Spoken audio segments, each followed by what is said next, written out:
we're going to bring to the podium C.B. Wilson, who is one of our associate provosts, to bring greetings and best wishes from the provost's office and from the president. So, C.B. Wilson, please. Let's go for C.B. Wilson. Come on. There you go.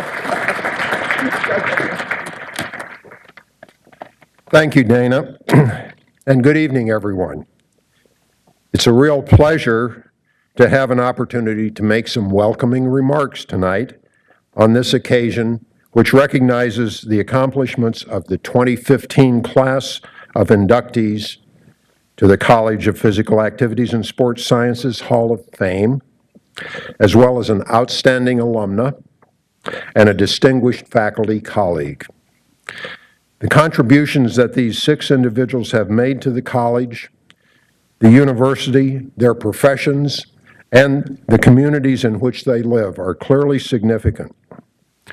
Martha Thorne and her committee associates are to be complimented for their outstanding work. Nice job, Martha. Yay.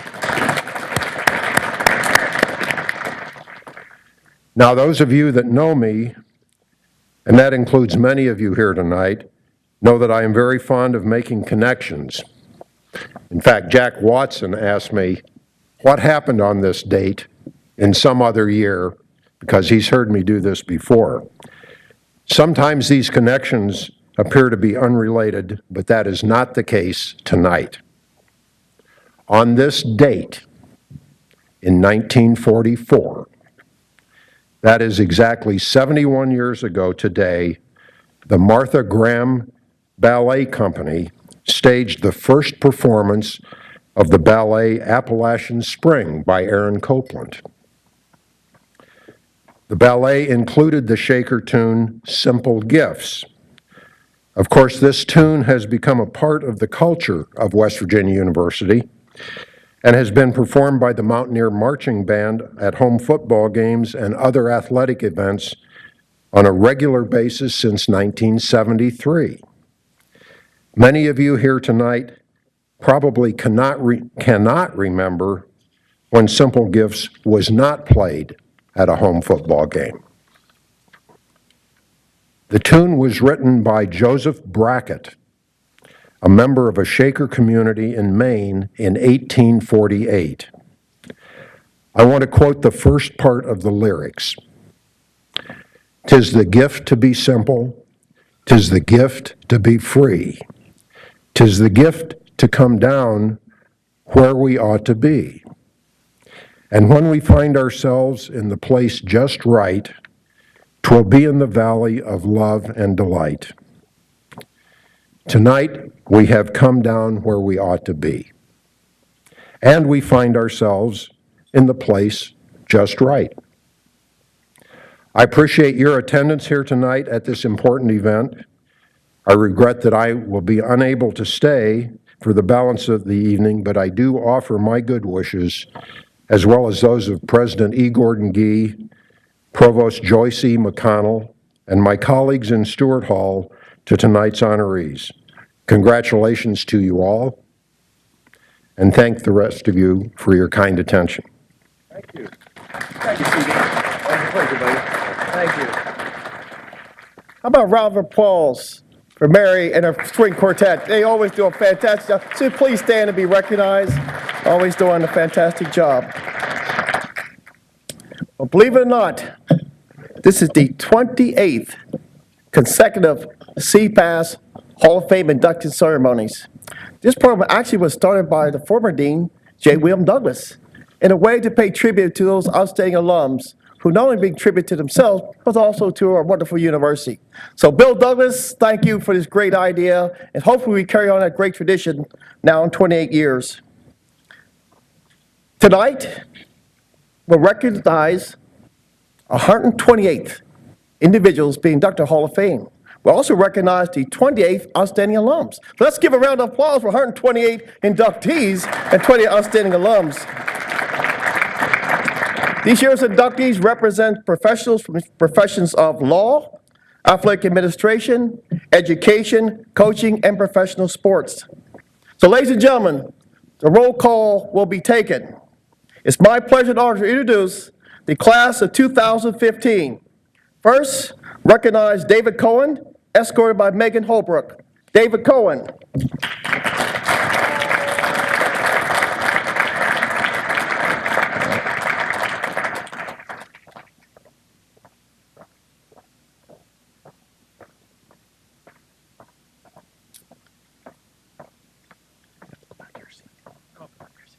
That's okay. Les Pullman, escorted by Jana Fakasa. Les Pullman, Dr. Les Pullman.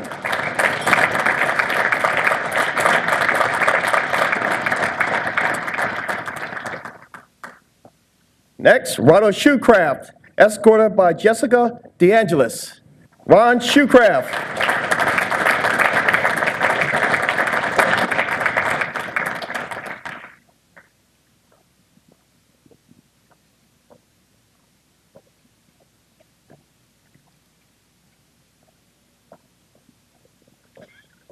James Satelli, escorted by Amber Ikwami.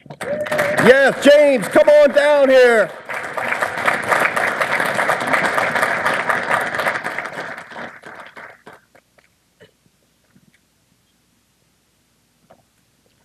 Our outstanding alum, Elizabeth Majestic, escorted by Adam Karbachi. Adam, just come on down here. Elizabeth Majestic.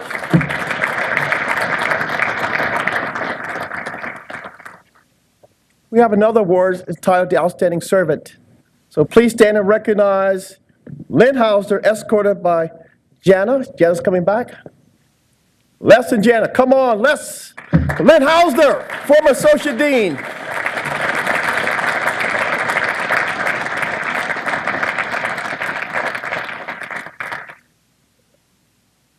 Jana had double duty tonight. Thank you, Jana.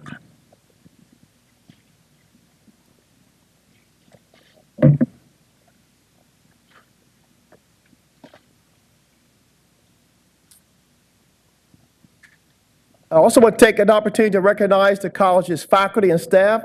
So will CPASS faculty and staff, please stand and be recognized, and thank you for your wonderful support. CPASS faculty and staff, please stand up and wave your hand. We thank everything that you do. Very appreciative. Stand up, Randy. Come on, Randy. We also will recognize former CPASS Hall of Fame inductees. So if you please stand up, former inductees, Hall of Fame inductees, please stand and be recognized. Thank you. Bill, Paul, Sandy. Still waiting, okay. Special recognition for the outstanding servant. So stand up again. Dr. Ostro, stand up. That's the outstanding servant. Again, stand up and be recognized.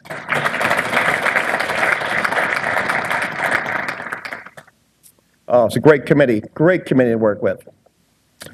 I also want to take time to recognize our visiting committee. These are men and women who give of themselves, their time and energy to come back to campus twice a year. They come with ideas and energies and advice. They leave me with 8, 9 pages of notes and activities, but I do want to appreciate and thank the visiting members. So visiting members, please stand up and be recognized. CPASS visiting members, you're doing a great job.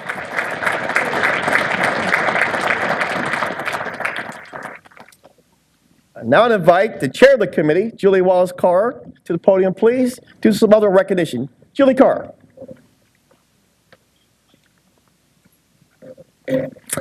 I'm very proud to recognize our 2 selection committees for 2015.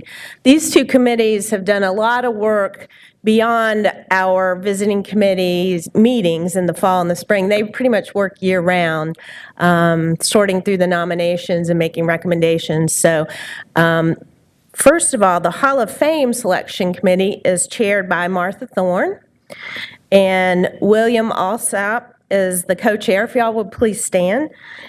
Kitty Blakemore, Paul Grace, and Kathy Lipkovich. Let's give them a big hand for their hard work. Our Outstanding Alumnus Subcommittee is made up of J. William Douglas, the chair, Judith Hayes, the co-chair, Peggy Bonson, who's with us tonight, Jack Front, and John Spiker. So again, thank you so much for your service and hard work on both of these selection committees. Now the time to begin our ceremonies. So we now invite the chair of our committee, Coach Martha Thorne, to the podium, please. Okay. Let's get you out of the way here. Good. Good evening. I'm glad to see all of you here. It's my pleasure to. Can't hear. It's my pleasure to be able to introduce to you those fine people that we have selected for this year's class. We have a change in who's introducing whom. Our first honoree is going to be introduced by David and Jacob and Ethan Cohen. Would you come up, please?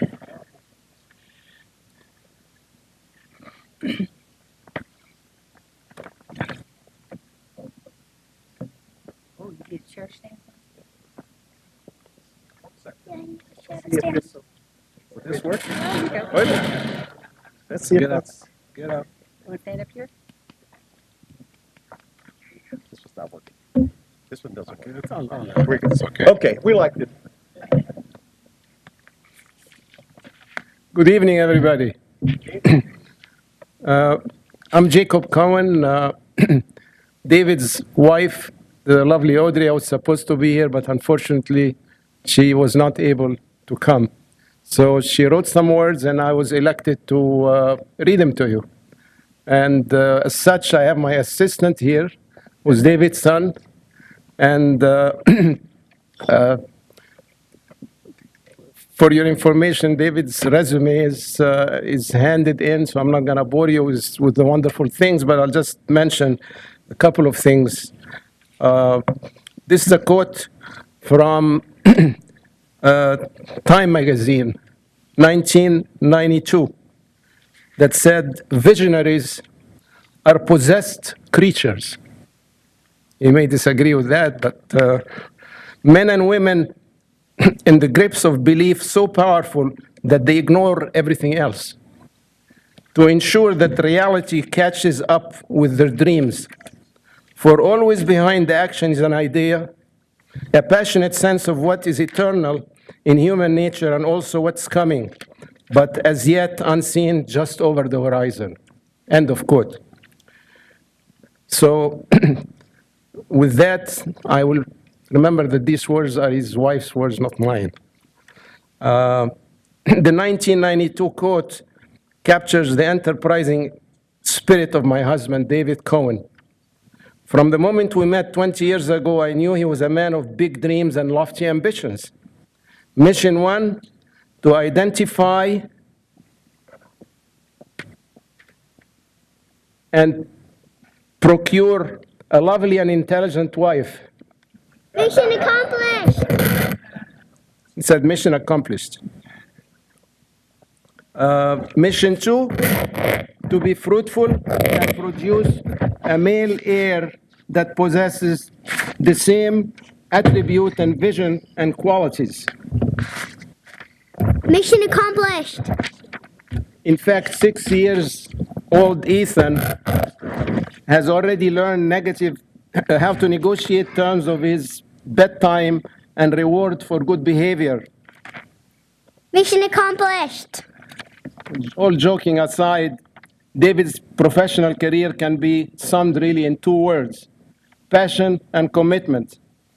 Whether in minor league sports trainer, working for the Major League Baseball affiliate, a Major League risk manager, or the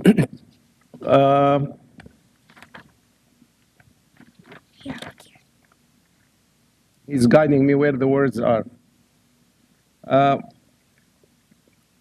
Or risk or the general counsel for NFL franchise, David's high level of dedication has fueled his desire to excel. While growing in Baltimore, David's parents, Jewish immigrants from Egypt, instilled in him the love of learning and strong work ethics. his high school trainer and West Virginia professors introduced him to his first love, which is athletic trainer. That ignited his love in the sports industry. David's professional mentors guided and offered him opportunities to advance, which David consistently seized. And just as David values his many players in his professional journey, he has made it a personal mission to nurture young professionals. In fact, he counts mentors of aspiring sports attorneys among his greatest today. David gasped of the importance of quality business relationship, and his ability to cultivate them through extensive networking is really unbelievable. While covering human resources and legal department with the Buccaneers, he has made it his personal mission to foster a cohesive, cooperative, and professional culture in the workplace. Wait, we forgot this. We forgot this. Go ahead. Mission accomplished. No, not that. We forgot this. And don't forget dessert options. Not yet. David's passion, discipline, loyalty enabled him to excel in all three of the professions. In 2001, he was honored by his colleagues as Minor League Trainer of the Year. In 2013, David was recognized by the Association for Corporate Counsel as one of the top 10 30-something House Counsel which show outstanding achievement in his profession. As Director of Legal Affairs for the Los Angeles, Anaheim, and General Counsel for the Tampa Bay Buccaneers, David has been and is responsible for overseeing all legal affairs related to managing the sports franchise.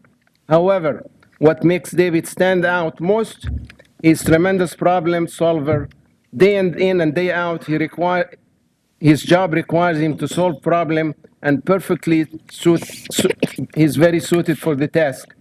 His persistent optimism, desire for a win-win negotiation, and his ability to think outside the box get the job done while exemplifying his visionary spirit.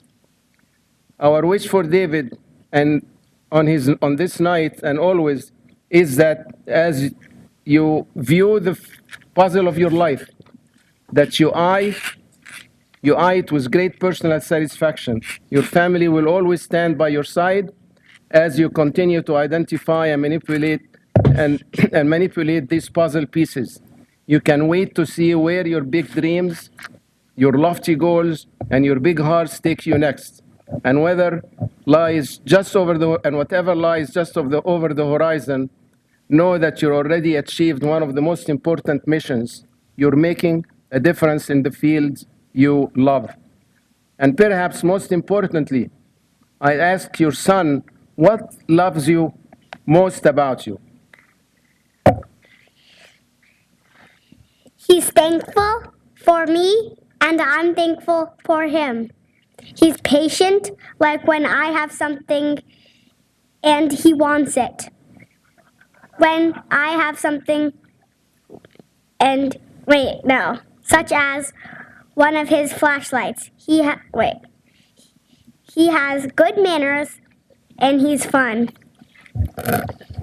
And now, ladies and gentlemen, we present to you Mr. David Simon Cohen, athletic trainer, risk manager, attorney, husband, wife, and of course, West Virginia University graduate, 1995 and 2001.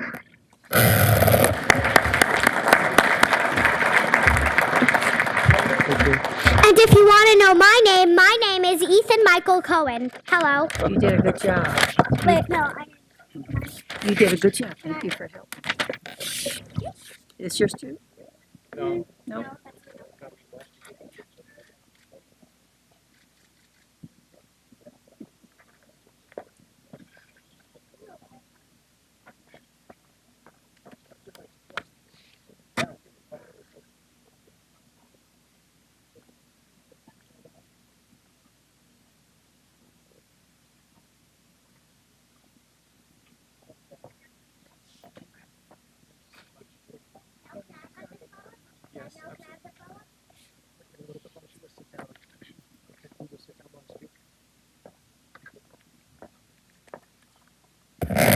Well, thank you. There's no better feeling in the world than hearing, as a man, than hearing words that your wife wrote that are positive about you. It's certainly a wonderful day for me to hear that, and especially when my father and my son are speaking them.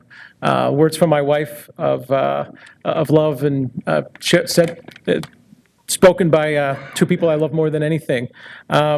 And thank you, Dean Brooks and the CPASS faculty, staff, and the Hall of Fame Selection Committee.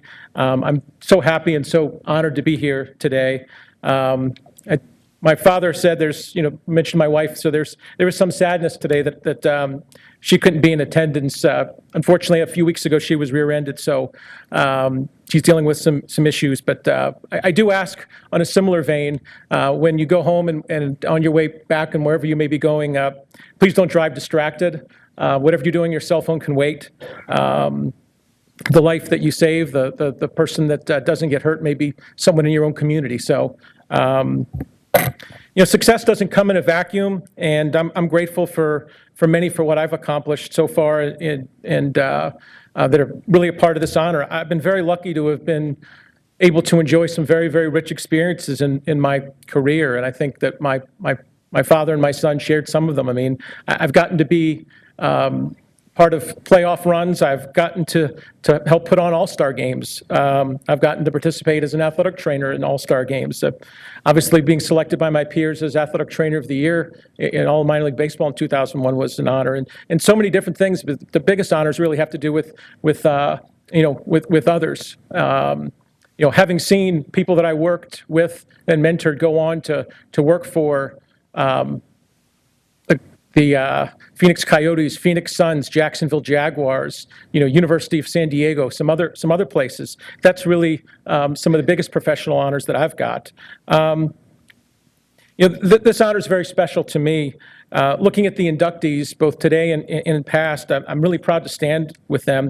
I'm honored to be a graduate of WVU and the athletic training program. I'm really humbled by the induction. A lot of people that I do want to thank and recognize today, and first off are my parents.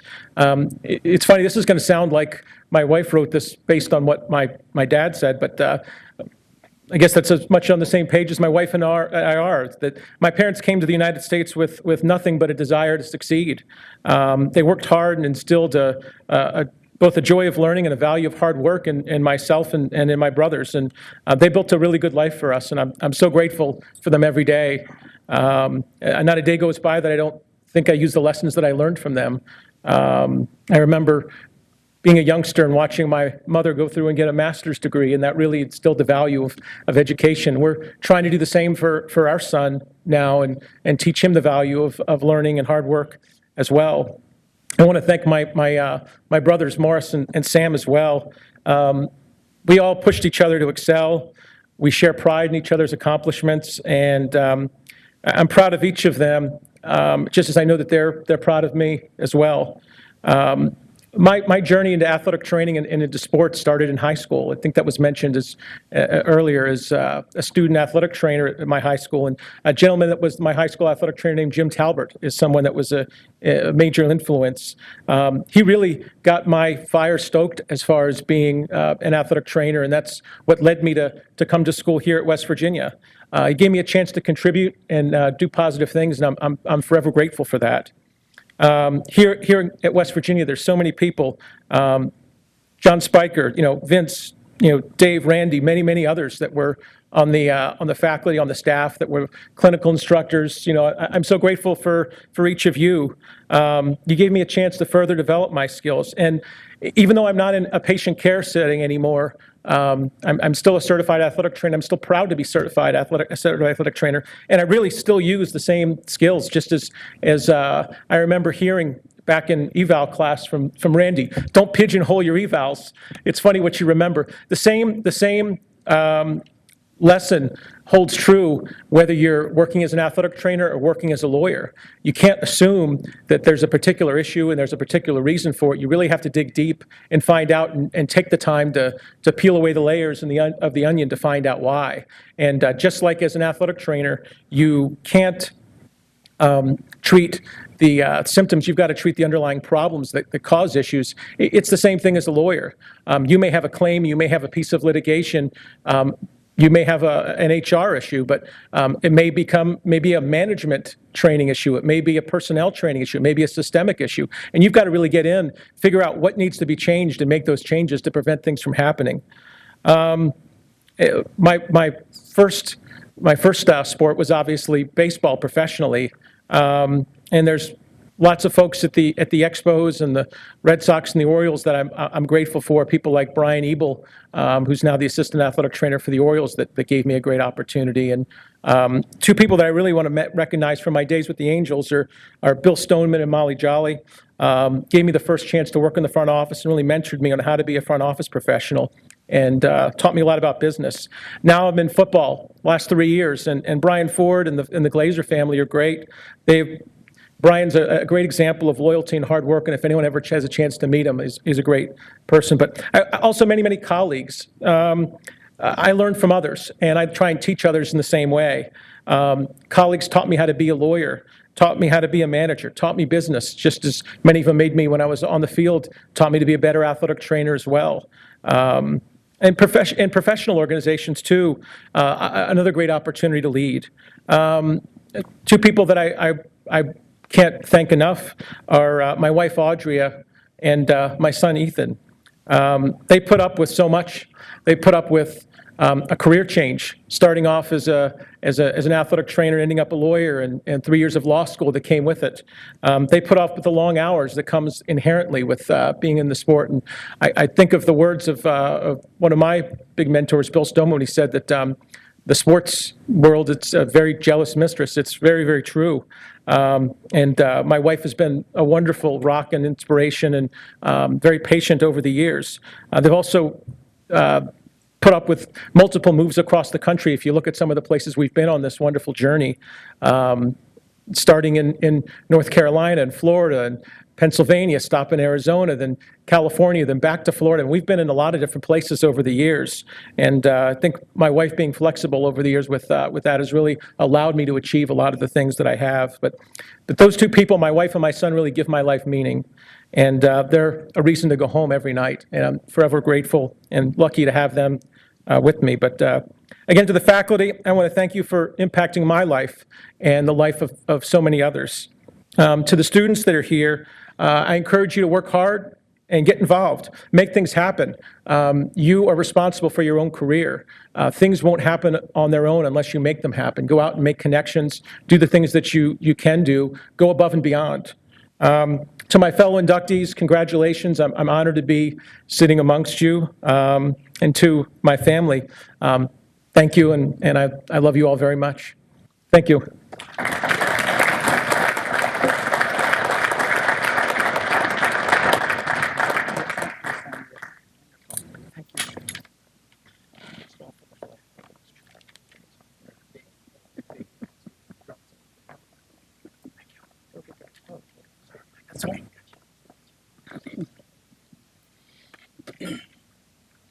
And for our next honoree, we have to introduce him, Jess Hudson. Oh, there you are.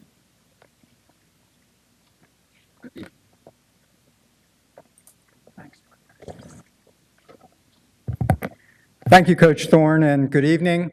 I have the pleasure of introducing a dear friend and our next inductee, Dr. Lester Pullman.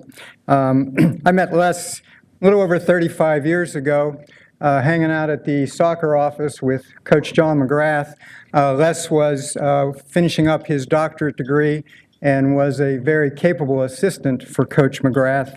And it was very evident from the first meeting that Les was a very interactive, very engaging, very pleasant, fun type of person. And for those of us that knew Les back in the day, we're not surprised that this day has come. We're not shocked at all that he would one day be inducted into at least one Hall of Fame, and rightfully so, the CPASS Hall of Fame here this evening. Les is also inductee in the South Central chapter of the Pennsylvania Sports Hall of Fame. And when asking people what's the first thing that comes to mind when you think about Les Pullman, some said soccer, some said squash, some said coach, and we can get all that. Some others said the little village and the cottage, two of the finer watering establishments or watering holes back in the day at Star City. So we also get that as well.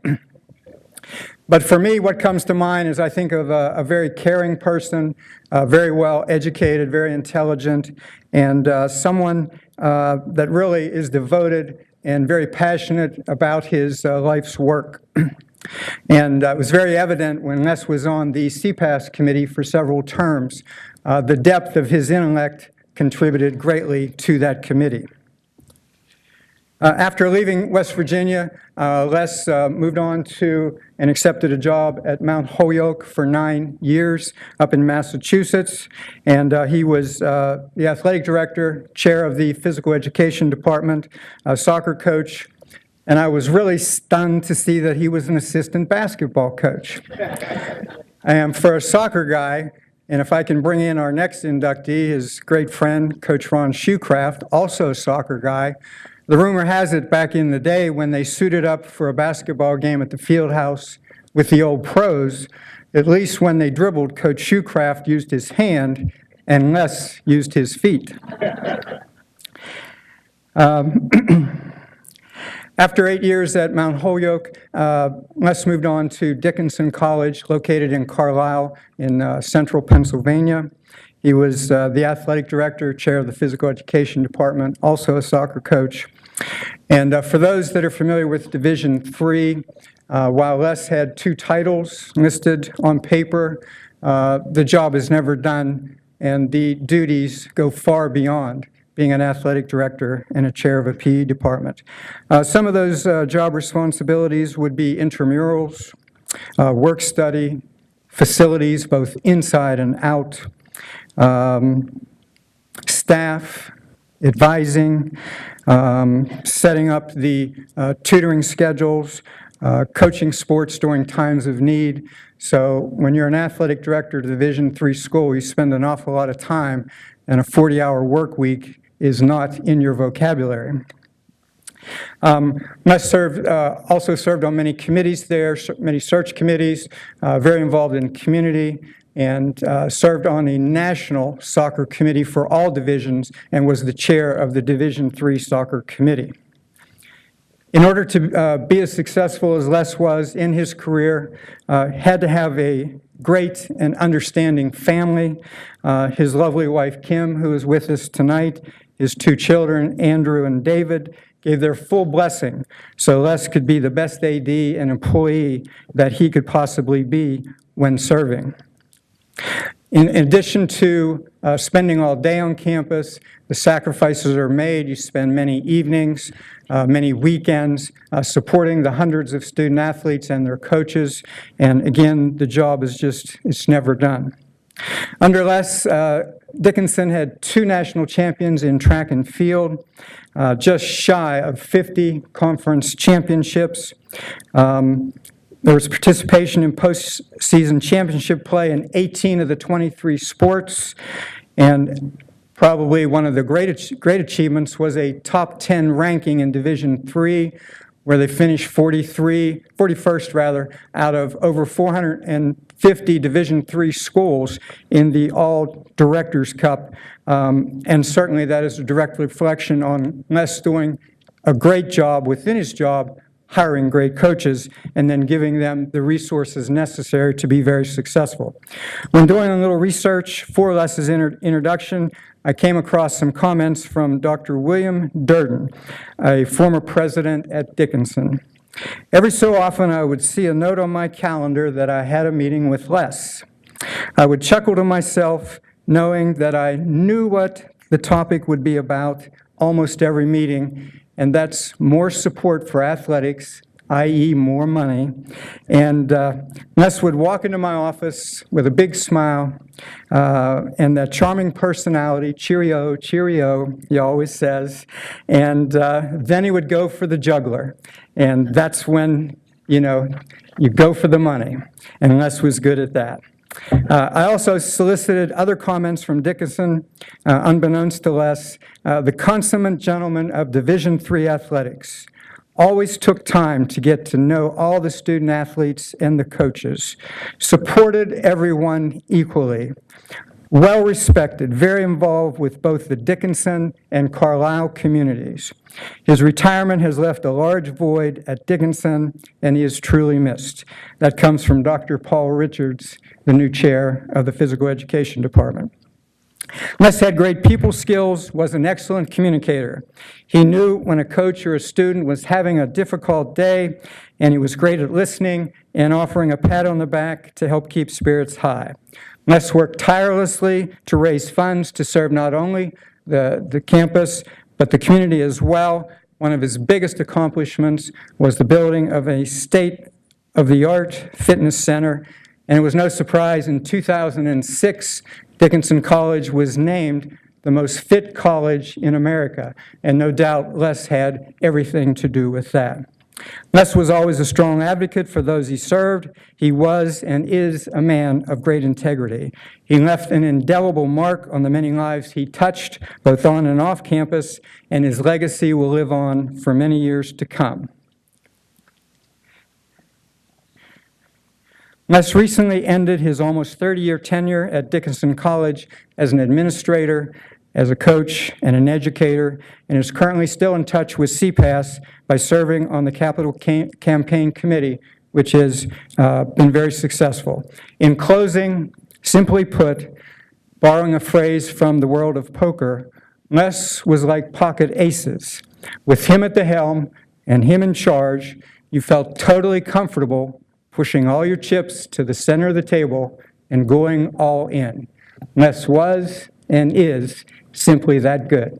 Congratulations to Les, his family and friends. Please welcome for induction a dear friend and a great friend of CPASS, Dr. Les Pullman. Les?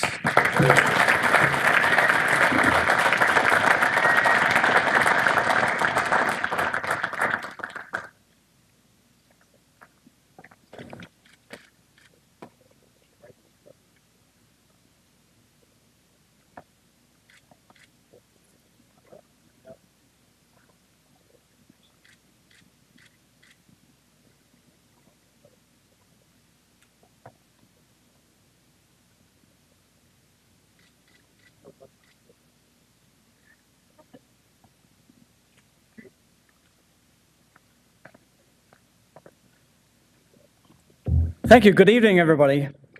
Jess, thank you very much for that wonderful introduction. I really appreciate you doing that. Unfortunately, well, that's part of the story, too. It's amazing to me, as we drove here, I thought, wow, next year will be 40 years when I embarked on a trip from West London to Morgantown, West Virginia. Culture shock? You got it. Yes. I think undoubtedly there was a little bit of a culture shock. Particularly when I did get to try a beer. It was a large, very large difference from English to American beer. But we survived very well. That's fine. And at this point, I'd like to congratulate the other inductees and also the other people being honored this evening. I'm just thrilled to be here, and I appreciate your attention for the next couple of minutes, hopefully. So I would never have been able to make this trip, 1976, if it hadn't have been for the good graces of two people, and one of whom is here this evening. The first one is Pat Fell, who was in charge of all the graduate assistants, and she and I had a toing and froing of letters, and she was willing to take me on. And the other person is John McGrath, who, John, thanks. A life-changing experience, right? Absolutely. So thank you. I really appreciate the opportunity to come over and also with Ron on the sidelines, we thought we made a pretty good threesome for a while, right? Till Ron said he was going to room with me for the next year, but then he went ahead and got a job. So that was a little tough. Other good roommates, Dr. D.D. Brooks. I survived living with Dana for a year. We did pretty well. Okay. Yeah. Anyway, let's move along. So quickly, yes, that's right. Otherwise, we're going to get some heckling, I think. No, it was a life-changing experience, and it gave me the opportunity to really blossom, I think, as a person. I'd been a teacher, a coach and a teacher in England, and so out here, I could take it to the next level. And I was always impressed with the group of graduate assistants that we had. Obviously, Dana at that point was one. Kathy Lipkovich. Also, in those days, my accent was far more enhanced than it is now. Obviously, almost 40 years in the United States, it's really gotten worse. And everybody, when I go back to England, tells me that you're just a Yank now. Anyway, people put up with that. So after 1 year, I was going to originally go back to England, to my job. That, of course, didn't happen. The opportunity to stay on and further my education and continue with the soccer team were very appealing. And one of the reasons was that I realized that I could do some coaching and then get into some administration. In England, the job of director of athletics does not exist. There's no such thing as a director of athletics in England. So in talking with Bill Douglas, who ultimately was kind enough to serve on as the chair of my doctoral committee, along with my other good friend out there on the left, Bill Alsop, so thank you very much. And Bill Douglas had been an athletic director, I think it was Kentucky Wesleyan, way back, and he knew what went on being an athletic director at a small college. And at that point, from a philosophical standpoint, I really wasn't sure whether Division I fitted well with me or not. But as I went on, finishing the other degree, and ultimately meeting my wife, Kim, who I'm thrilled that she's here this evening, we decided we were going to get married, and I would look around for a job that fit really well.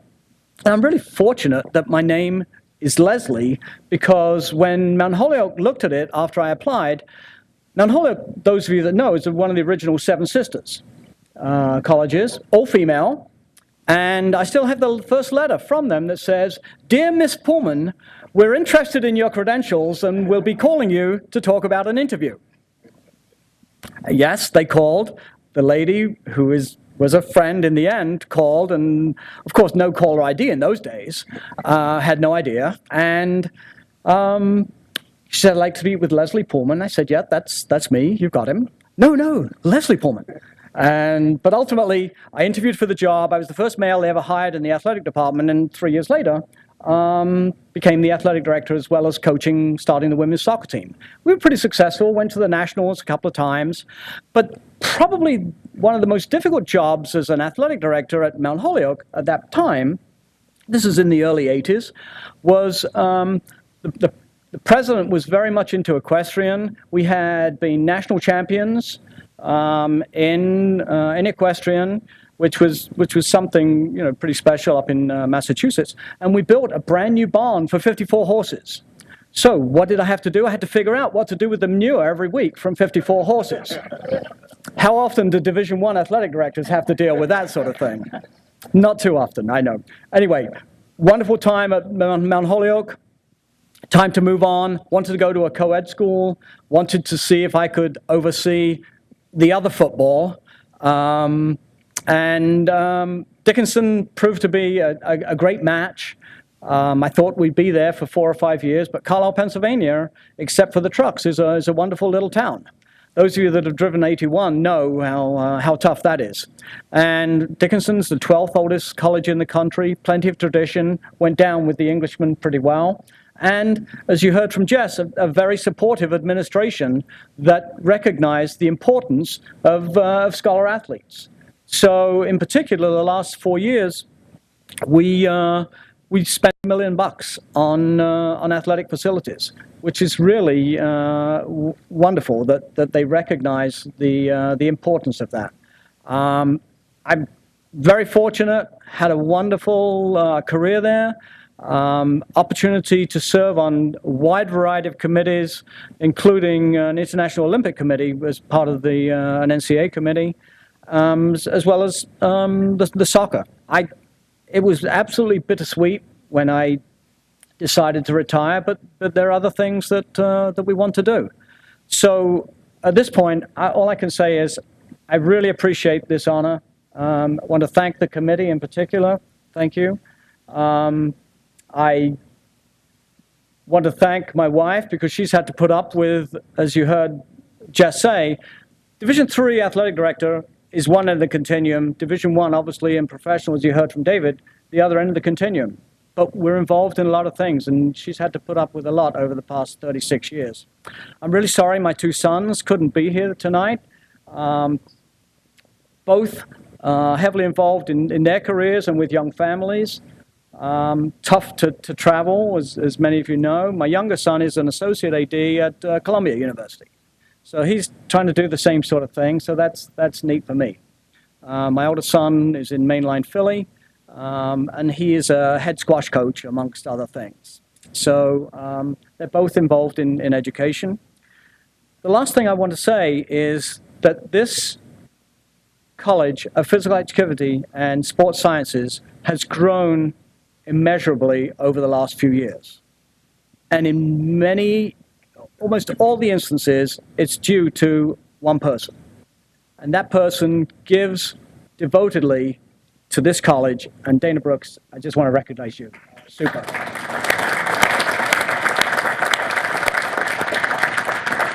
Thank you. Time to move on.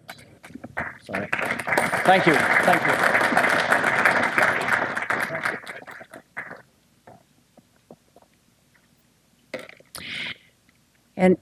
And our next honoree will be introduced by Brian Shoecraft.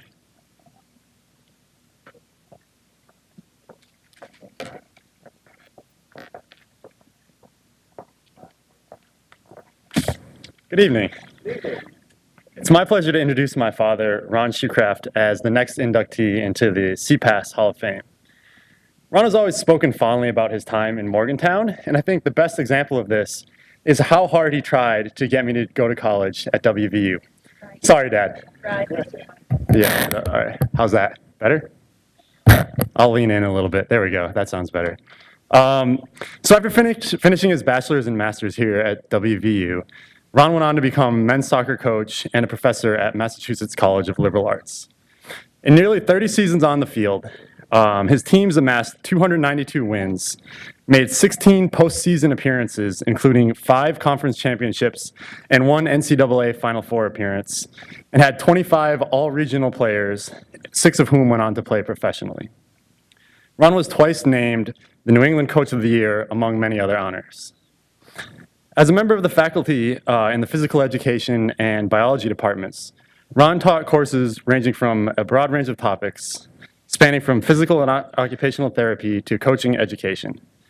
And he was instrumental in the development of the athletic training major. He's also a recipient of the MCLA Distinguished Faculty Award. But these are just a few of the highlights of the many tangible reasons why my dad is being inducted into the Hall of Fame. However, his career has been much more than a list of accomplishments that can be written down on a ceremonial program. He's not only a coach and an educator, but also a mentor and a role model. Whether it was helping a player who had severe learning disabilities to graduate from school, or supporting an alumnus who had just lost a loved one, or being a good friend and confidant to one of his colleagues, Ron developed lasting relationships throughout his career. His former players and former colleagues speak of him reverently, even years after they've met him. I'll share one quick example. So those of you that know him might notice that he's missing his signature mustache.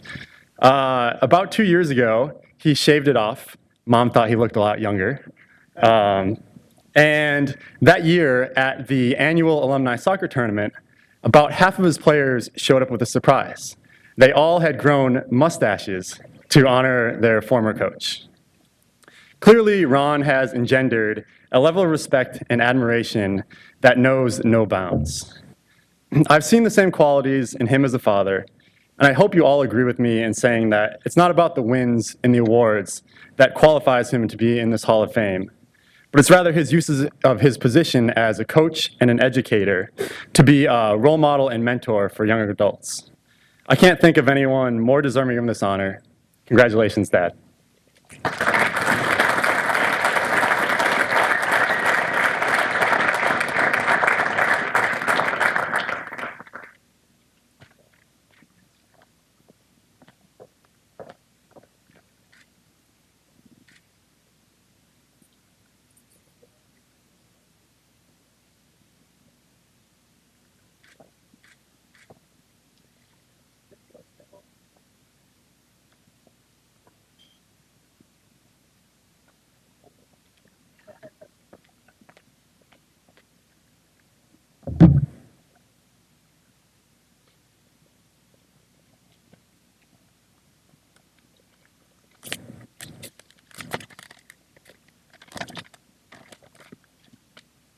Thanks very much to the selection committee and anyone else who had a part in this decision. I'm very, very honored to stand not only with the inductees from this year's class and the honorees today, but all those who've gone before us. I'd like to thank my family, and the sentiment has been echoed earlier by Jess and Les. There's no doubt, and anybody who knows or has been around a coach, it's not a traditional work day or work week. And my family has really been supportive all along the way, and I could not have had the success that I've had without them being willing to allow me to not be at a lot of family things. So I appreciate it, and I'd like to recognize my wife, Diane, who's here tonight, my son, Ryan, who you just met, and I have to say, I have to introduce my son-in-law's father, Don Richardson, my daughter, and my 6-month-old grandson, I thought weren't going to be here. And Don left our hometown, flew to Savannah, Georgia, and drove yesterday with my daughter and our 6-month-old son to get here for this event. And it was a surprise to me last night. So Don, I'm very, very grateful. When Dean Brooks called me to let me know that I was going to be inducted, this flood of memories of my time at WVU as a graduate and undergraduate just started to come forward, and frankly, still continuing to this moment. In gymnastics class, taught by John McGrath. Now, I was a pretty good athlete. Gymnastics was not necessarily my thing. Part of the grade was we had to pick up apparatus, create a basic routine, and perform that routine. So I'm on the parallel bars. And I said, I really got to go for this because I know I'm not a classic gymnast. So my dismount included a somersault, and the class was in the Coliseum, and I can vividly remember the lights from the Coliseum flashing, and I think my life flashing before my eyes. I didn't stick the landing, but I landed on my feet.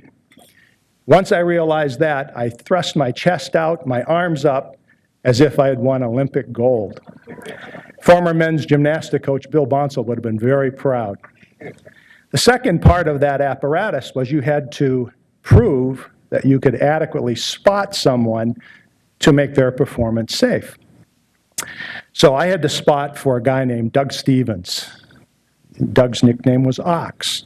And for those who remember, Ox was a 320-pound lineman on the football team who was incredibly agile for his size. So I'm spotting for Ox, and I'm watching the bars bend and flex like I've never seen them before. And I was pretty confident that if something went horribly wrong, I could save Ox, but I distinctly remembered, if that happens, who's going to save me? Second one is baseball class, and I'm a left-hander, and Dale Ramsberg, the rammer, in his gentle voice, barking at me to be able to play shortstop and show people how to do it right-handed.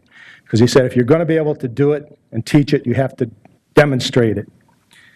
Next was my junior year and the first day of Charity White's kinesiology class. I came into the class, I sat down, the fella next to me looks at me and says, "Is this your first or second time taking the class?"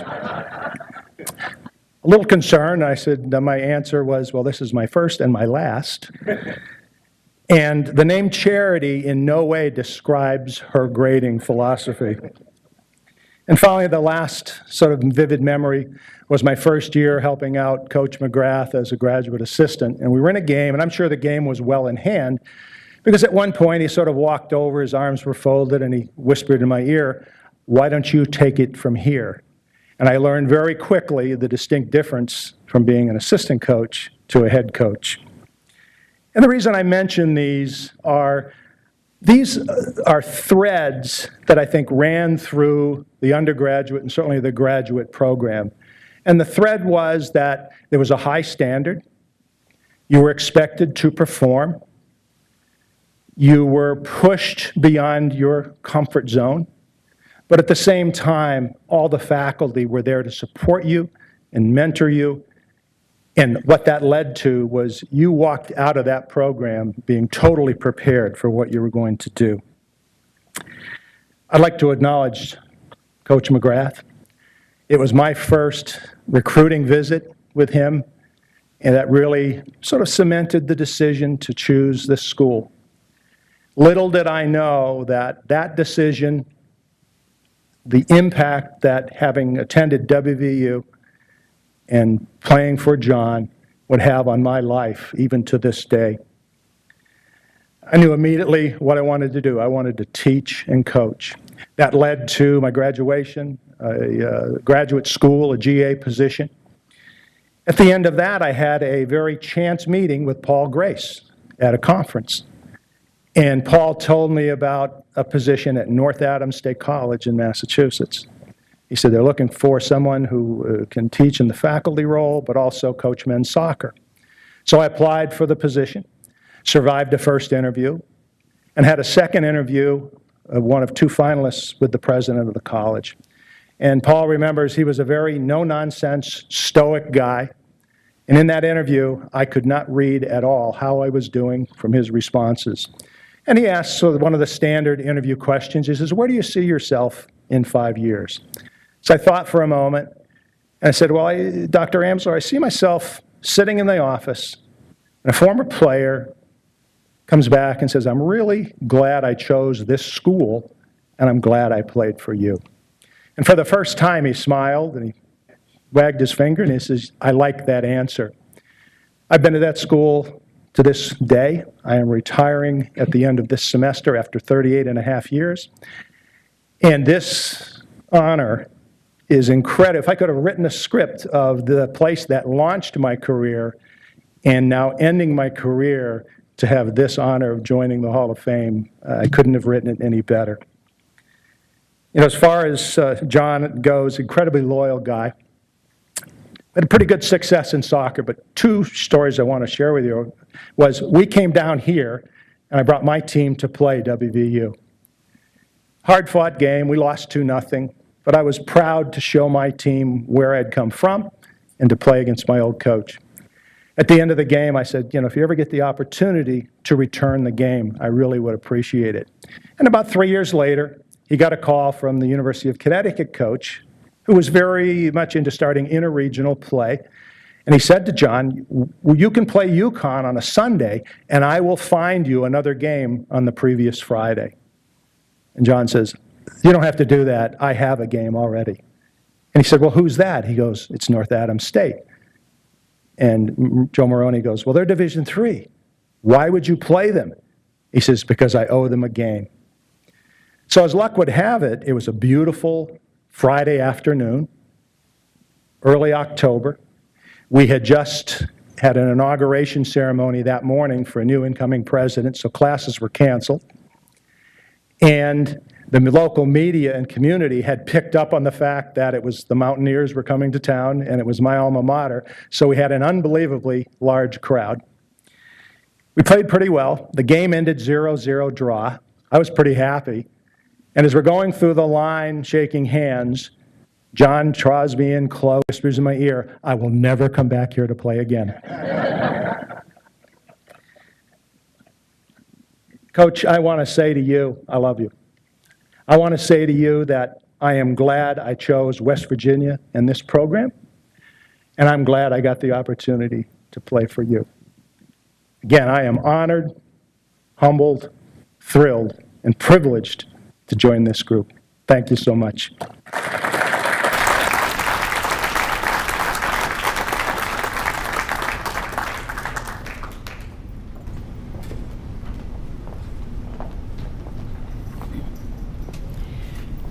And to introduce our last honoree, it doesn't mean that we think any less of you, but you're still important, but you just happen to be lower on the alphabet than everybody else. So to introduce our last honoree, Dr. James Satilli, Jr. Thank you. I'm going to read you a story, and after I'm finishing up the story, I'm going to relate it to my father. The story is going to take about 5 minutes. This story was told by a motivational speaker. He was an Olympian. And the story starts out about this young little boy. He loved football. He loved football with all of his heart.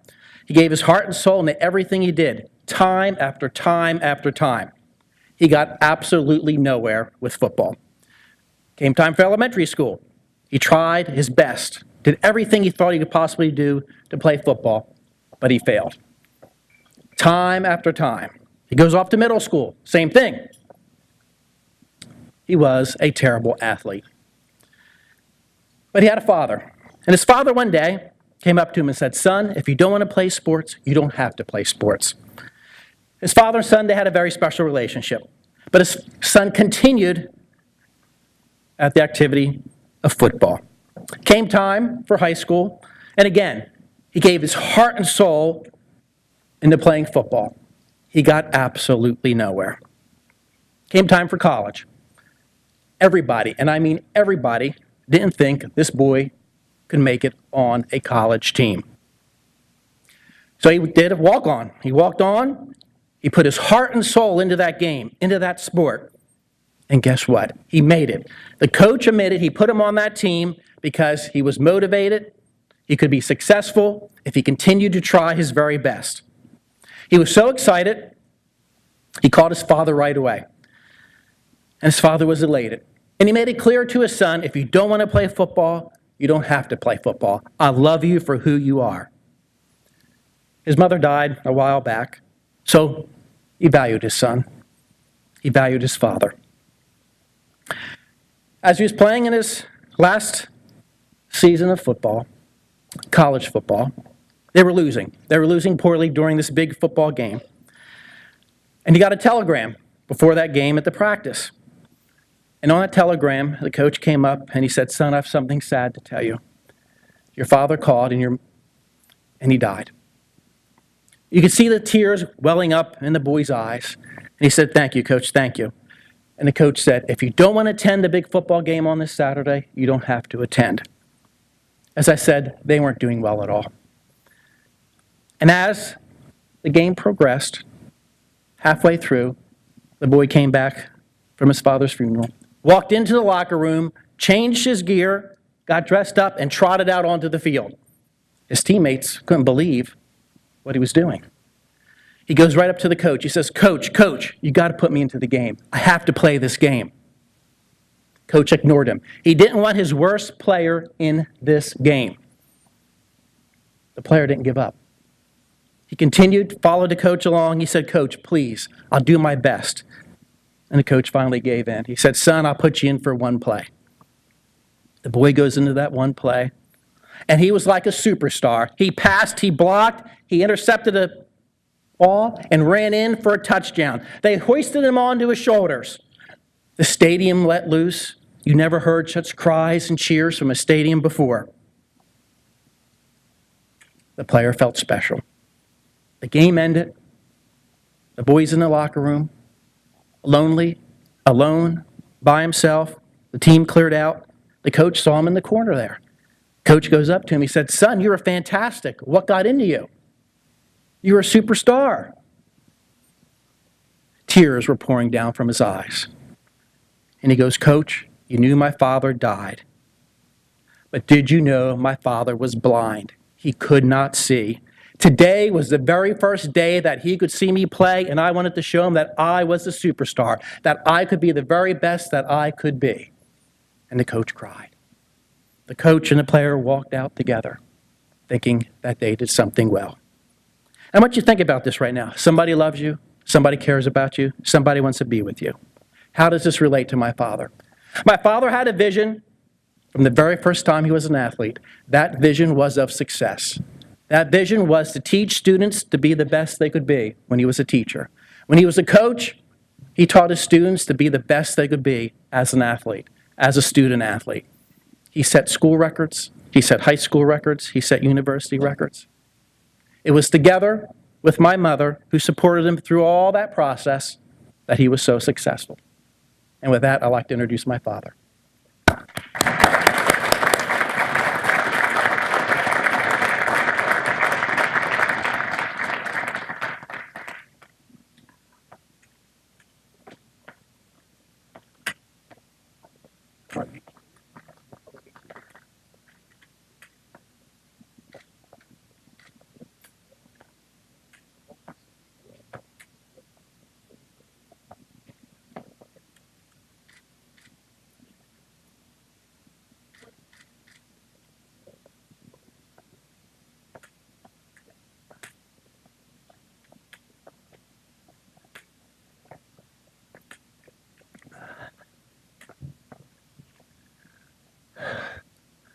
Thank you, Jim, for that wonderful piece of work you did on me. I'd like to thank Dean, the selection committee, for my selection. I happen to be the most fortunate individual alive in my mind, as I'm sure many of you think the same of your spouse. I'm married to the most beautiful young lady in the world who blessed me with 4 wonderful children. The good feature about all of this is she is was a Morgantown resident when I was playing ball here at WVU. And her maiden name was Modzik, and so I'm Jim Modzik Cicilli. And my wife, as I just stated, we've been married, I think there's an error in the pamphlet there. We've been married over 57 years. And sometimes you think one year gets a little worse than the other, but that has not been the case with us. As far as my career here at WVU, I started out as a basketball player, and I was probably a little apprehensive about maybe not making the team, but I was wrong there because I did make the team, and I happened to be pretty good at it. I was honorable mention All-American on the basketball team. At my senior year, I'm going to cut it short here, I was drafted at the pro team Rochester Royals, who have now changed franchise. And have what you will, I had received my lieutenant's commission here at the university. And while I was up at Rochester, I had maybe 7 ball games that I played. And I said, boy, this looks like it's going to be pretty good. And then I get a little note from Uncle Sam. He says, we'd like to have you on our team. And there goes my pro career. I was drafted into the Army, and believe it or not, I wasn't in there that long either. I got injured and was, you might say, drafted out. So I says, I better get something that's going to give me a career. And I did. I got into teaching. I taught school, high school, for 36 years. I coached football, basketball, track, and had some pretty good teams. I won a state championship in basketball, and I followed that the next year with a state championship. So all in all, I think I came out ahead as far as my career. I certainly have to thank West Virginia for giving me the opportunity to do what I did. And of course, I don't know how most people feel, but my better half, my wife, made me what I am, and I think I'm a pretty good guy now. Thank you very much.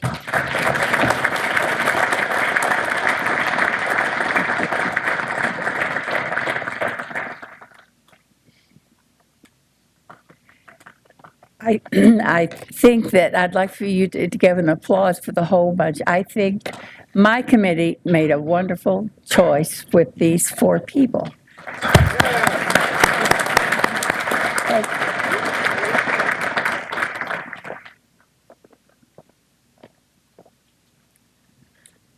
Our next award is the Outstanding Alumnus Award. I'm going to tell you a little bit about the criteria for that.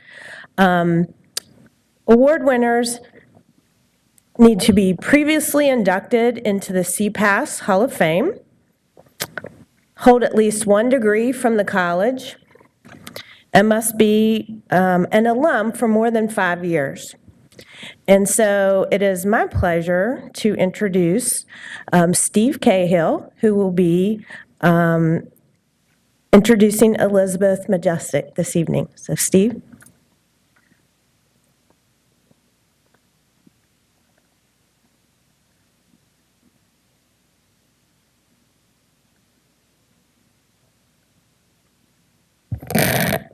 Hello, everybody. You know, I was feeling pretty good about being an introducer until at the very beginning, Jacob and Ethan came up. I knew from there it was going to be bad. I'm sorry, can't hear? Better? So, I'm in here to introduce my sweetie, Elizabeth Majestic, and tell you a few of the reasons why she was selected as the outstanding alum.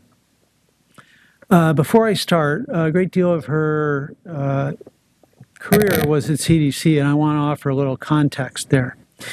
So CDC is a place, when she went there, that was primarily populated by accomplished mid to late career public health professionals. Joining CDC at that time was usually a capstone to a career, not so often a beginning. And typically the time it took to move from joining to being in management was about a decade. Elizabeth was recruited into CDC when she was 25.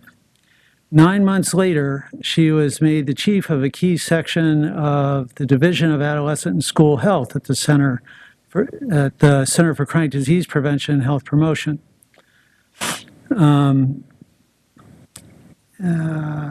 A few of the things that she did during her time in that role were to create and carry out a $12 million grant program funding 25 national non-governmental organizations that focused on adolescent health issues. She developed and executed a $7 million grant program for youth at high risk of HIV infection. And she created and implemented a $5 million grant program for NGOs to focus on college health issues, particularly, again, HIV prevention. Another piece of the Center for Chronic Disease was the Office on Smoking and Health. And only 3 years later, Elizabeth was asked to be the deputy director of that office, and during a critical period of time. During the time she was the deputy director, OSH, the Office of Smoking and Health, grew its budget from $3 million to $100 million. The size of the staff went from 25 to 100. The number of the grants to state health departments went from 6 states to all 50 states, including U.S. territories.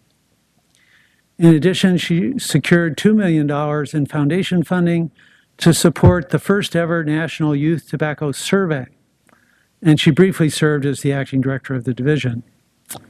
Well, 3 years seems to be the lucky number for Elizabeth. Another 3 years went by, and she was asked to become the Associate Director for Policy, Evaluation, and Legislation for the entire Center for Chronic Disease. Now she was providing oversight to a center that had approximately 1,500 staff and a budget of approximately $1 billion. The center had responsibility for national leadership in areas of cancer, heart disease, stroke, diabetes, obesity, enrolled divisions, adolescent and school health, and the Office on Smoking and Health. Of all the things, just one thing to mention about that time, the center provided training to the members of the National Governors Association and the National Conference of State Legislators that resulted in the introduction of a number of bills in several states across the country for chronic disease prevention and health promotion. Within a year, her rare blend of strategic thinking and leadership led her to be called to Washington, D.C., where she was asked to serve as the special assistant to the Deputy Chief of Staff of the U.S. Department of Health and Human Services. HHS is the umbrella agency for 12 agencies you might recognize: CDC, NIH, FDA, the Centers for Medicare and Medicaid. During this time, she led the development of Healthier U.S., the President's Health and Fitness Initiative, and was a key contributor to the launch of Healthier U.S., which at the time was the largest event ever held on the White House South Lawn. Things moved fast in Washington, at least for her, and before that year had passed, at the age of 37, she became both the acting Deputy Assistant Secretary for Health and the acting director for the Office of Disease Prevention and Health Promotion for HHS. In these roles, she advised the Secretary for Health and Human Services on all matters related to disease prevention and health promotion in the United States and across the globe. She chaired a government-wide committee to assess grant programs that address nutrition, physical activity, tobacco use, diabetes, and prepared a report of the findings for the President.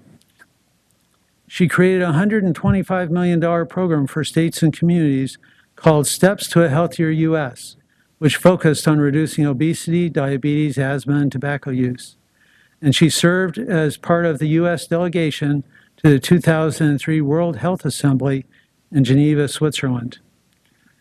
After 3 years in Washington in that role, she returned to CDC and went on sabbatical to Georgia State University, where she served as the adjunct professor in the Institute of Public Health. During that time, she led the effort to create a new doctoral program for the public health, new doctoral degree program in public health for the Institute, and that program was approved by the Board of Regents. She developed a groundbreaking, highly flexible training program designed to improve the skills of those already in the public health workforce at the state and local levels across the nation. That training program was grounded in a public health workforce training survey, one of the first of its kind. She led the development of the first ever assessment of strategic and organizational approaches used by the nation's public health system to prevent and control chronic disease. And she was a member of a select team of current and former CDC scientists that worked with the Chinese government to help the 350 million tobacco smokers in China quit smoking and reduce daily exposure of more than 500 million Chinese citizens to tobacco smoke. Recently, during the Ebola epidemic in the Western African countries of Sierra Leone, Liberia, and Guinea, Elizabeth was asked to return to CDC to lead the assessment and improvement of all procedures and programs designed to ensure the safety of medical personnel both domestically and internationally. In so doing, she led collaborative efforts with Homeland Security, the State Department, the DoD Joint Chiefs of Staff, WHO, and the United Nations mission. Then, this October 1st, Elizabeth left CDC and became the Vice President of Population Health for the Cottage Health System in Santa Barbara, California. This position offers her the opportunity to integrate health and health care strategies to improve the health not only of those served by the hospital, but also of the people throughout the greater Santa Barbara region. But to really understand the reach of these accomplishments and to understand the story of Elizabeth, you have to understand how the story started. In her high school, her not-so-perceptive high school principal told her that there was no way she was going to college, that the best she could hope for was to maybe graduate from high school and get a local job. Well, as you may have gathered, Elizabeth exceeded those expectations. She did actually graduate from high school. She did get her BS from WVU. She went on to earn an MPH and an MS from Indiana University. And she's also been a senior executive fellow at the Harvard John F. Kennedy School of Government. This is a testament to both her intelligence and talent for leadership, as well as her will and strength of character. It's worth noting that in every single thing that she's done in her distinguished career, it has always been in the service of others. Her career has always been an expression of her caring and compassion for others. And with that, I present my sweetie, Elizabeth Majestic.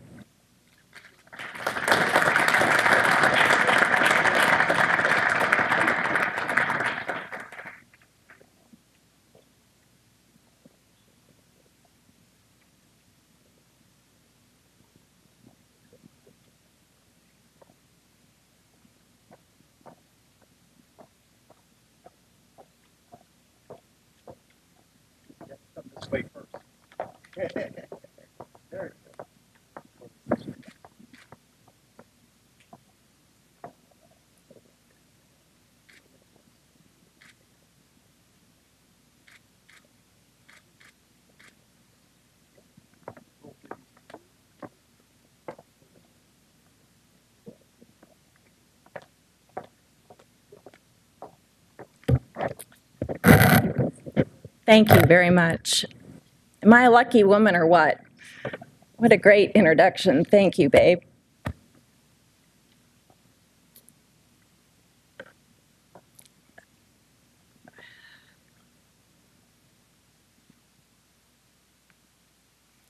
It was that last part about not graduating or going on to college that really got me. And I'd forgotten about that until now, so I feel a little choked up at the moment. But let me just start by thanking Dana Brooks and the college and the committee for selecting me for this honor.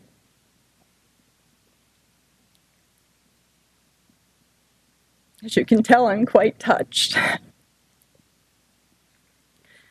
And I also want to offer my congratulations to the other honorees, the Hall of Fame inductees, Lynn Hauser for his Distinguished Service Award. Congratulations to all of you. And Ethan Cohen, if you were still sitting here, I would tell you would be up here in no time, in 20 years. He was absolutely charming. There's a poem or saying that Maya Angelou offered up that I've kind of lived my life by, and it goes something like this. I've learned that people will forget what you said, people will forget what you did, but people will never forget how you made them feel.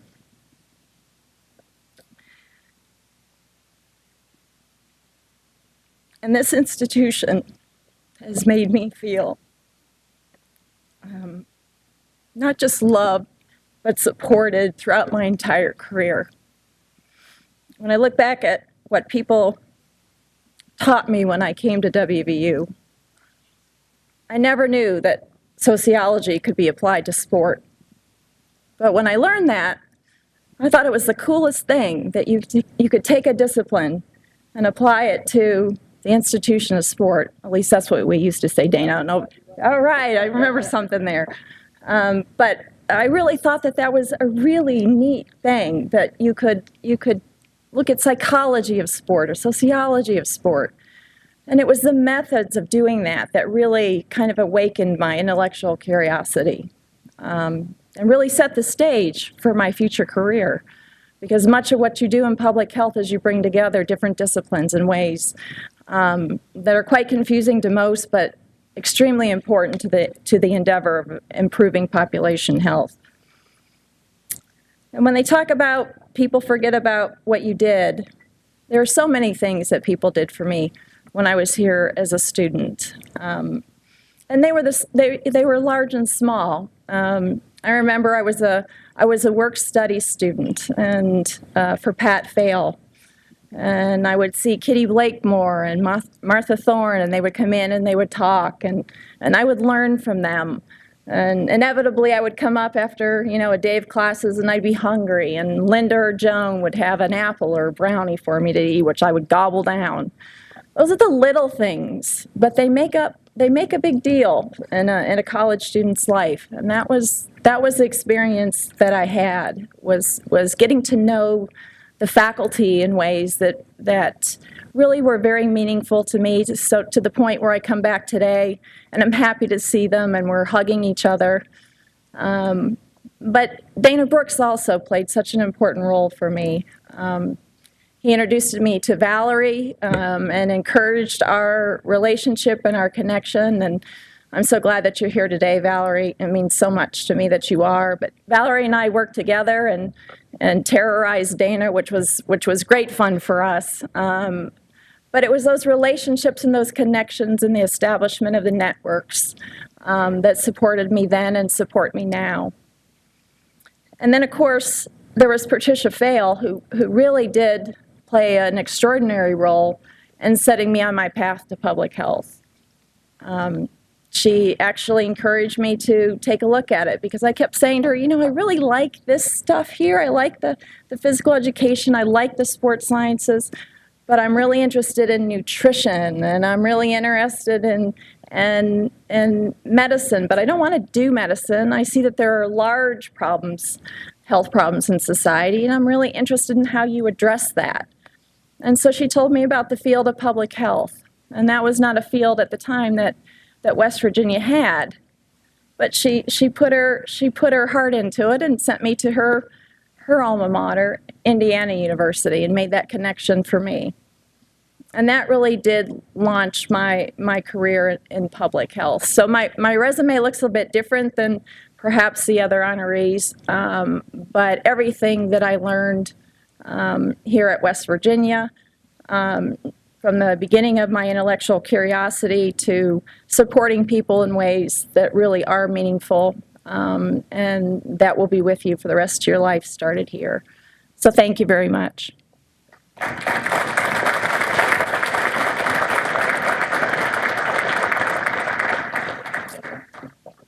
How we doing?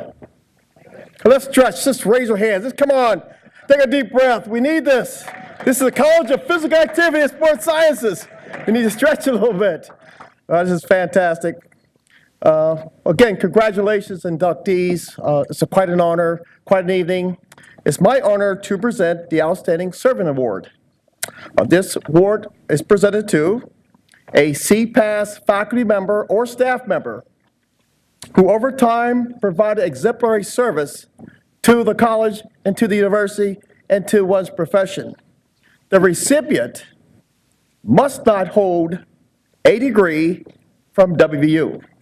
This award is on par with, is analogous with being inducted into the Hall of Fame.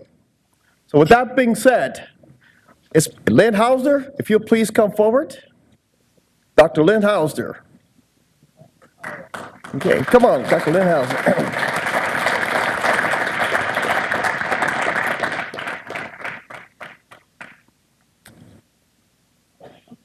Just right there, buddy, just over by Julie and James. Dr. Hauser was professor of physical education, teacher education, and he served at the role as Associate Dean for Academic Affairs and Research from 1994 to 2013. He received his baccalaureate degree from UVA. Where are my UVA fans out there? I see the Yahoos out there. Okay. Wahoo, wahoo. Oh, boy. But he also went to this other program called University of Pittsburgh. 2 degrees, master's and PhD. Well, Lynn did find the light. He did wind up here in West Virginia, so we helped him out a lot. From the bio, you can see that Lynn has tremendous honors and awards, particularly in the area of being a scholar. The Southwest Aiford Scholar, the West Virginia Aiford Scholar. He's a fellow in the Academy of Kinesiology. Ladies and gentlemen, there are only 3 West Virginians to date in that academy. It's about 125 years of age. It recognizes one's teaching, research, service, and administration throughout the entire career of an individual. You are selected by fellows. So fellows select other fellows. So it is, in terms of our discipline, kinesiology, one of the most prestigious academies and fellows you can be part of. He's one of those fellows. He's also recognized by the American Alliance for Health, Physical Education, Dance, now known as Shape America, as a teacher, educator, and an instructional honor award recipient. So that's just a few of his many honors and awards. Lynn was my first hire. I go back some 23 years now, and I had the honor and privilege to be selected dean. And that first year in that role, we didn't have the chairs or structure we have now. So we sent out an advertisement looking for a visionary leader, someone I call good cop, bad cop. Some of you know what I'm saying, because Lynn, when you look for someone who needs to get it done, Lynn report back, things are fine. Not things are not fine, things are fine. That's Lynn Hausner. He's responsible for, in this hiring process, for all of our facilities. The world may not realize that most of the athletic facilities are in the auspices of the dean of the College of Physical Activity and Sports Sciences. That's the natatorium, the field house, it goes on. So the day-to-day operations is the role and responsibilities of the associate dean to manage those problems and opportunities every day. This college runs a very successful summer school program, an entrepreneurial program. We offer 3 online master's degree programs.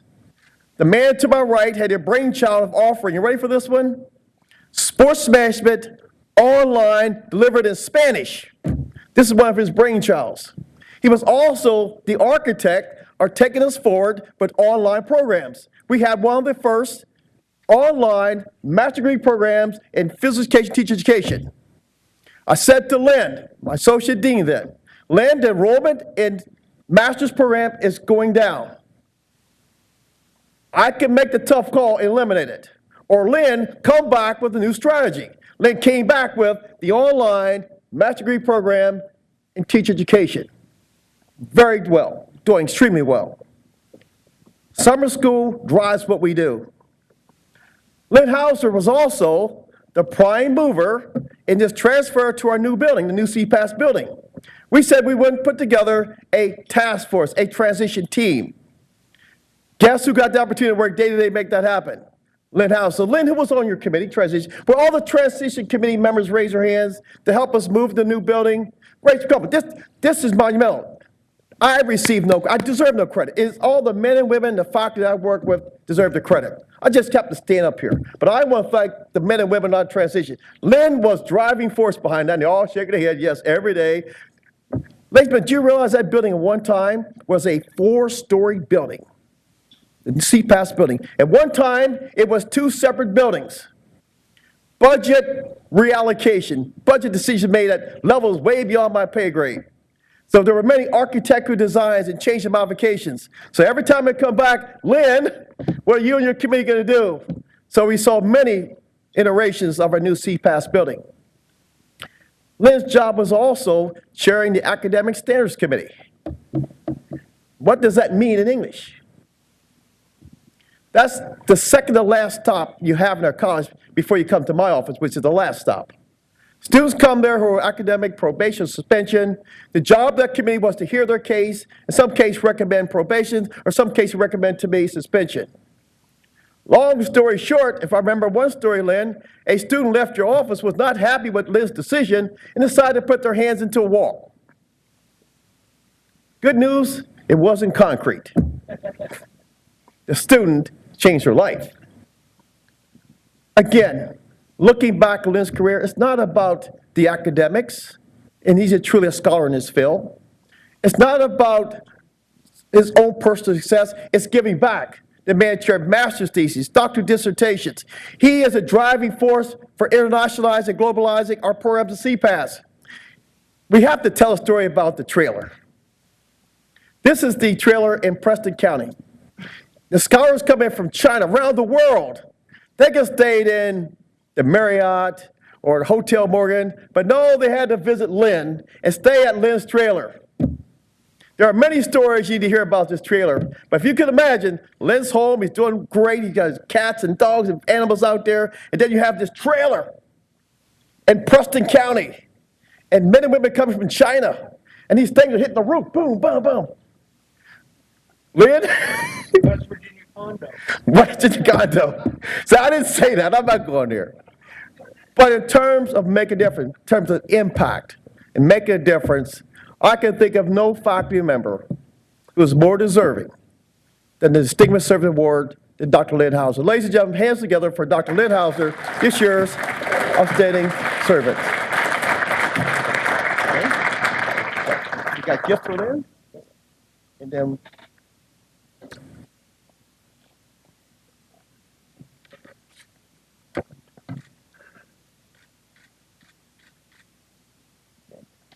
Dana, you want to come up here? well, probably, I can speak loud enough Yes. to hear an old teacher. But, so Dana, I want to thank you so much for this award. Thanks to the committee as well.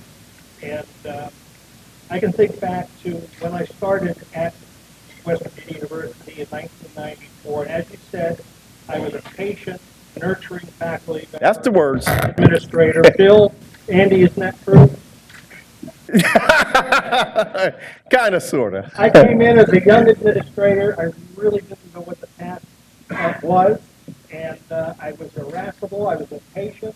I hard-driven, and after working with Dana for just a few years, I learned, and I still probably haven't learned all, but I started to learn this notion of an evolutionary approach to making change, to being an administrator.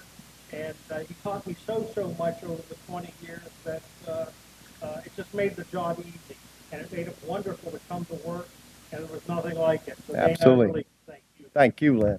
Thank Lynn. I mean, just fantastic. Okay, now, the important stuff. Who knows the score of the game? Somebody's out there. Nobody? Okay. Okay. Well, if I make this brief, we can get home party to watch the last few innings of the Mets and Royals game. I was born. Preston County. Yeah. I just wanted to say just a couple of things that I've learned over the last few years, and hopefully it'll be sage advice. I was really passionate about my work, and doing the work, I had no other real passions. I wasn't into art. I wasn't a philatelist. I didn't do those kinds of things. And I would recommend to all of you who are getting close to retirement, find a hobby, find something that you're really passionate about other than work. It's hard to make that transition, and it was forced upon me, so I had to learn very quickly. That first year was very tough. Now I'm involved in the Parks and Recreation folks up in Preston County, and the president of that commission. Actually just submitted over $1 million in grants today to the Helen Ruby McQuain Foundation. And so I'm working in that area. I'm also working with the arts in Preston County.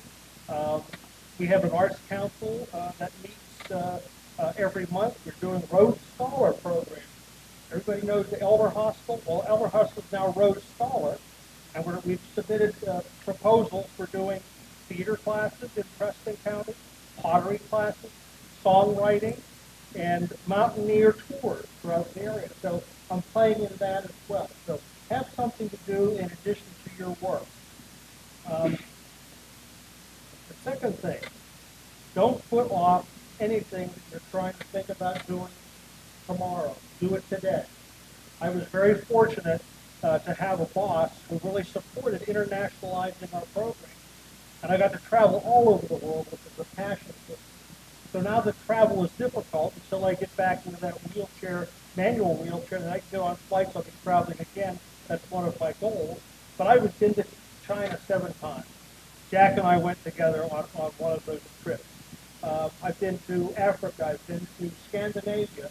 So a lot of that traveling I got done. The things you really want to do them now. Last thing, and to watch the ball game, get disability insurance if you don't have it.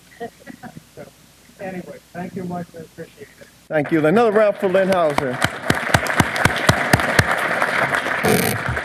Lynn introduced you to the mayor of Preston County, the boards, and so I think Lynn's going to be the next mayor of Preston County, I'm thinking.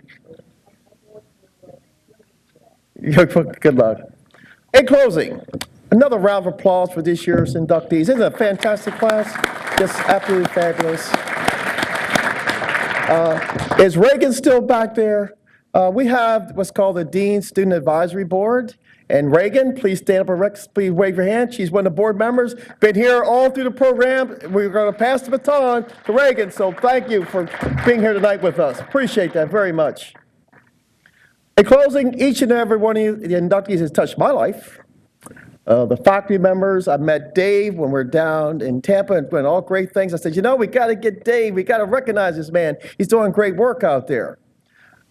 Elizabeth, we had this discussion about your career, and I was pulling and tugging you on sports behavior then, and you're saying, no, the real love and passion really rests. So I'm glad Dr. Fell got a hold of you there and really found your passion, and thank for all you've done. In a relatively short period of time, you accomplished so much, so very, very proud of you.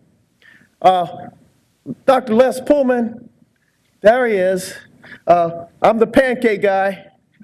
I found out now they have frozen pancakes, so you're okay now. You're in pretty good shape over there. But I learned to love tea. I learned to love world cultures and respect world cultures. So Les, you taught me so much. I was at your wedding. I have a beautiful wife there. He's also trying to teach me golf, so he has to draw a line somewhere. So I'll be back playing Les, but I'll forewarn you when I come to play. Shoo! There's an organization called the Old Pros. They're getting a little older. But that was an organization that played intramural programs. We went in not to win. We went into a situation where we did not want the opposing team to play us. You looked on the schedule, you're playing the Old Pros, we're not going to show up. And if you showed up, if it was in basketball, the goal was not to allow the team to go across half court. We also had the Old Pros sitting back there with Bill Alsop. There's Old Pro handball, Andy Ostro. Can you imagine Bill Alsop and Andy Ostro playing handball? I have a picture. But the Old Pros, thank you for your friendship of many years. So proud of your career. You've done so much. And great to meet your family as well, Ron. So congratulations for what you've done. It's actually fine. Now, James, I didn't have a chance to meet James. Is he going over there? On the phone, I could tell on the voice, calling up, talking to him. He was so excited about going to the Hall of Fame. I want to learn more and hear more about his story because he is truly an icon. One of the icons we really haven't recognized, I don't think, is the athletic department as well. So we'll do our best to make sure that James' name is put forward to get the recognition that he deserves. So inductees, of course, Lynn, you're still number one guy there. We were a team. Now, you got to help James over here now. Okay? He's a new assistant dean. So you keep talking to him what's going on there. Okay? All right. Now, did I miss anyone? Let me thank and say appreciation to those who spoke tonight, who provided the introduction. You did a fantastic job. Let's give them a round of applause. You did a fantastic job.